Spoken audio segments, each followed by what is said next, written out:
Hello students, आपका स्वागत है हमारे यूट्यूब चैनल पे। आज मैं आपको बताने वाली हूँ एक बहुत ही इंपॉर्टेंट टॉपिक के बारे में, जो कि है डिफेंस मैकेनिज़्म। तो डिफेंस मैकेनिज़्म क्या होता है, इसके कौन कौन से टाइप्स होते हैं, जो टाइप्स होते हैं उनको कैसे कैसे हम एक्सप्लेन करेंगे, क्या क्या उसमें होता है, वो सभी आज हम इस वीडियो में देखेंगे। तो बने रहें हमारे साथ वीडियो में। और नेक्स्ट हम देखते हैं तो यहाँ पे लिखा हुआ है डिफेंस मैकेनिज्म टर्म का प्रयोग सर्वप्रथम सिग्मॉइड फ्रूड ने किया था। सबसे पहले डिफेंस मैकेनिज्म का यूज़ सिग्मॉइड फ्रूड ने किया था।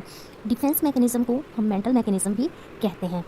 तो ये हो गया। इसके बाद डिफेंस मैकेनिज्म, ये आपको सिंपल शब्दों में बताएं तो एडजस्टमेंट का एक ऐसा तरीका होता है कि जब भी हमारी कोई स्ट्रेस या टेंशन होती है, उसको रिलीज़ करने के लिए जो मैकेनिज्म कोई भी पर्सन यूज़ करता है, उसको हम एडजस्टमेंट मैकेनिज्म कहते हैं।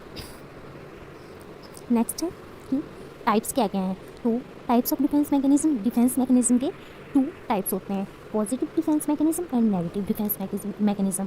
सबसे पहले हम क्या पढ़ेंगे, पॉजिटिव डिफेंस मैकेनिज्म, जिनका हमारे ऊपर पॉजिटिव असर पड़ता है, जो हम अच्छे वे में लेते हैं। और सबसे पहले हम पॉजिटिव पढ़ते हैं। तो फर्स्ट है रैशनलाइजेशन। रैशनलाइजेशन हिंदी में इसको युक्तिकरण कहते हैं। इसमें कोई पर्सन होगा, वो झूठे तर्क देगा किसी बात को, अपनी बात को बताने के लिए। फॉर एग्ज़ाम्पल, अगर कोई पर्सन खुद पे ब्लेम नहीं करेगा, किसी भी चीज़ के लिए खुद पे ब्लेम नहीं करेगा, वो दूसरी चीज़ पे या दूसरे किसी पर्सन को गलत ठहराएगा या दूसरे पे ब्लेम करेगा। जैसे कि आपने पढ़ा हुआ था, एक कहानी हम बचपन में पढ़ते थे, लोमड़ी की। वो अंगूर खाने का प्रयास करती है लेकिन असफल रहती है, और लास्ट में वो क्या बोलती है, अंगूर खट्टे हैं। तो ये वहाँ पे डिफेंस मैकेनिज़्म का यूज़ करती है। वो डिफेंस मैकेनिज़्म हुआ रैशनलाइजेशन। तो नेक्स्ट हम इसका एक और उदाहरण पढ़ते हैं। तो नेक्स्ट एग्जांपल है, किसी लड़की द्वारा प्रेम प्रस्ताव अस्वीकार करने पर लड़का बोल देता है कि चलो अच्छा है, वह लड़की भी खास सुंदर नहीं है। मतलब खुद की कमियां किसी और में निकालना, या मतलब खुद एक्सेप्ट नहीं करना किसी बात को, जो दूसरे पे ब्लेम करना होता है रैशनलाइजेशन। नेक्स्ट हम देखते हैं कंपनसेशन। कंपनसेशन क्या होता है, इसमें जब कोई पर्सन एक क्षेत्र में कमज़ोर होता है, वो उसकी पूर्ति अन्य क्षेत्र में प्रदर्शन करके करता है। जैसे कि अगर कोई भी अगर पर्सन है, बच्चा है या कोई भी है, वो किसी भी चीज़ में किसी भी चीज़ में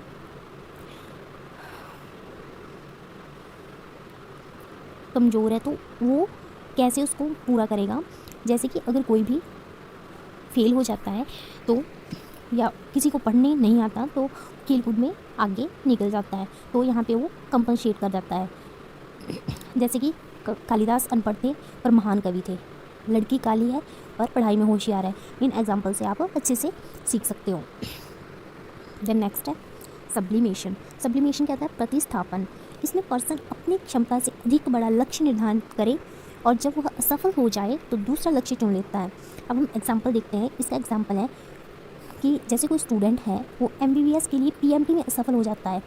अब PMT में असफल हो गया तो वो क्या करेगा, वो नर्सिंग चूज़ कर लेगा, या उसके लिए नर्सिंग सही है। तो ये हुआ सब्लिमेशन। नेक्स्ट हम देखते हैं रिप्रेशन। रिप्रेशन हिंदी में रिप्रेशन को बोलते हैं दमन या भावनाओं को दमित तक भूल जाना। इसे सिलेक्टिव फॉरगेटिंग भी कहा जाता है। अनप्लेजेंट आइडियाज़, नेचर और मेमोरी को भूलने की कोशिश करता है। कोई उसकी बहुत बहुत ज़्यादा ऐसी मेमोरी जिसको याद नहीं रखना चाहता है, या जिससे उसको खुद को गिल्ट महसूस होता है, उसको भूलने की कोशिश करता है। फॉर एग्जांपल, एक बच्चा घर में चोरी करते हुए पकड़ा जाता है, तो वो काफ़ी गिल्ट महसूस करता है और उस मेमोरी को दबाकर भूलने की कोशिश करता है। उसे हम कहते हैं रिप्रेशन। वो उस काम को भूलने की कोशिश करता है। डिनायल। डिनायल होता है खंडन या अस्वीकार करना। पर्सन जब कभी भी दुख या विषम परिस्थिति का सामना करता है, तो कुछ समय के लिए किए गए खंडन से उसके मन को वास्तविकता को मानने हेतु तैयारी का समय मिल जाता है। फॉर एग्जांपल, अगर किसी, जैसे कि कोई भी बात होती है या किसी की डेथ होती है, तो मानने से इनकार कर देता है। सबसे पहले डिनाइल करता है, बाद में उसको स्वीकार करना पड़ता है। फॉर एग्जांपल, यहाँ पे एग्जांपल देख लेते हैं। माता पिता द्वारा बच्चों के सीरियस डिजीज़ का पता चलने पर वो कुछ समय के लिए विश्वास नहीं कर पाते हैं। तो किसी को भी अगर पता चलेगा कि उनके बच्चे को बहुत सीरियस डिजीज़ है, तो वो कुछ समय के लिए स्वीकार नहीं कर पाएंगे, विश्वास नहीं कर पाएंगे, लेकिन बाद में उन्हें विश्वास करना पड़ेगा। तो ये है डिनायल। अब हम देखते हैं नेगेटिव डिफेंस मैकेनिज्म। नेगेटिव क्या होता है, कुछ डिफेंस मैकेनिज्म का पर्सन के जीवन व संबंधों पर नकारात्मक प्रभाव पड़ता है उन्हें हम नेगेटिव डिफेंस मैकेनिज्म कहते हैं। तो इनके एग्जाम्पल हम देख लेते हैं।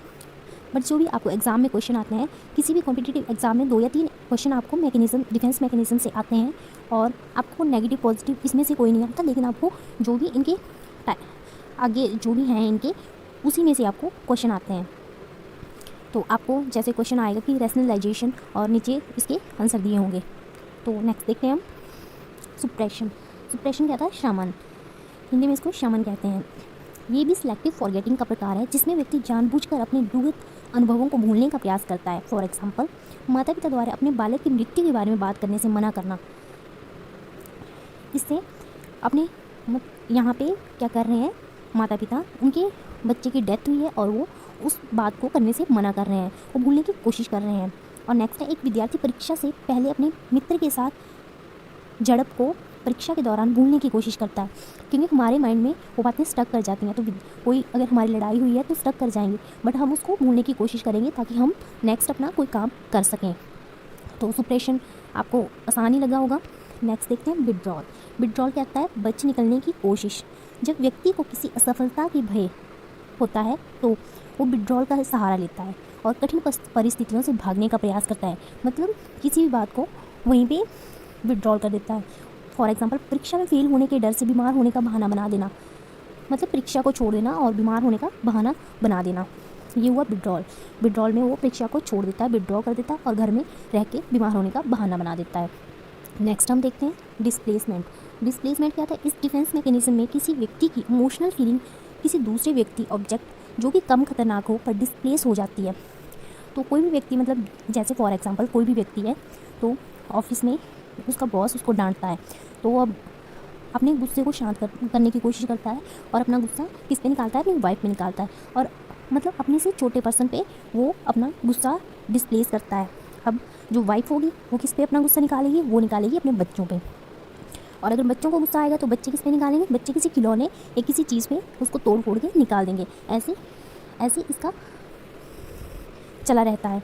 जैसे कोई भी अपना गुस्सा या अपनी इमोशनल फीलिंग दूसरे व्यक्ति पर डिस्प्लेस कर देता है। फॉर एग्जांपल, नेक्स्ट एग्जांपल हम लेते हैं, स्टूडेंट द्वारा टीचर की डांट का गुस्सा अपने छोटे भाई पे उतारना। अब हम नेक्स्ट देखते हैं रिग्रेशन। रिग्रेशन कहते हैं, इसे फ्लाइट टू चाइल्डहुड भी कहते हैं। इसमें पर्सन अपने से छोटे या कम एज के पर्सन की तरह व्यवहार करता है। फॉर एग्जांपल, महिलाओं द्वारा गलती किए जाने पर रोना शुरू कर देती हैं। अगर गलती है तो रोना शुरू कर देना, या चाइल्डिश बिहेवियर में जैसे कि नाखून खाने लग जाना, तो ये रिप्रेशन का एग्जाम्पल है। नेक्स्ट हम देखते हैं फैंटेसी। फैंटेसी क्या होती है? ये डे ड्रीमिंग टीनेजर में होती है, 13 to 19 ईयर्स की एज में। फॉर एग्जांपल, सपने में अपने आप को रिच पर्सन की तरह देखना, मतलब किसी बात के सपने लेना। फॉर एग्जांपल कि मैं क्लास में फर्स्ट आ गया, ये भी इसका एग्जांपल हो सकता है। कुछ भी आप डे ड्रीमिंग जो भी है वो आपका फैंटेसी का एग्जांपल है। Next reaction formation. Reaction formation क्या होता है? इसमें अनएक्सेप्टेबल रियल फीलिंग को रिप्रेस किया जाता है और एक्सेप्टेबल अपोजिट फीलिंग को एक्सप्रेस किया जाता है। फॉर एग्जांपल, एक औरत जो एक्चुअली में अपनी सास को नापसंद करती है मगर दूसरे लोगों के सामने अपनी सास की अत्यधिक आदर एवं देखभाल करती है, मतलब जो है नहीं वो दूसरे पर्सन को एक्सप्रेस करना या बताना। Next projection. प्रोजेक्शन क्या होता है? खुद की कमी पर दूसरों को दोष देना। इसमें पर्सन अपनी कमियां एवं दोष को अन्य पर्सन पर डालना चाहता है। फॉर एग्जांपल, विद्यार्थी परीक्षा में फेल होने के कारण टीचर के द्वारा सही तरीके से पढ़ाई नहीं कराना बताता है। अगर कोई बच्चा फेल होता है तो वो अपनी गलती नहीं मानेगा और ये बोलेगा कि ये टीचर ने सही नहीं पढ़ाया, तो इसका मतलब है कि वो प्रोजेक्शन एडजस्टमेंट मैकेनिज्म यूज़ कर रहा है।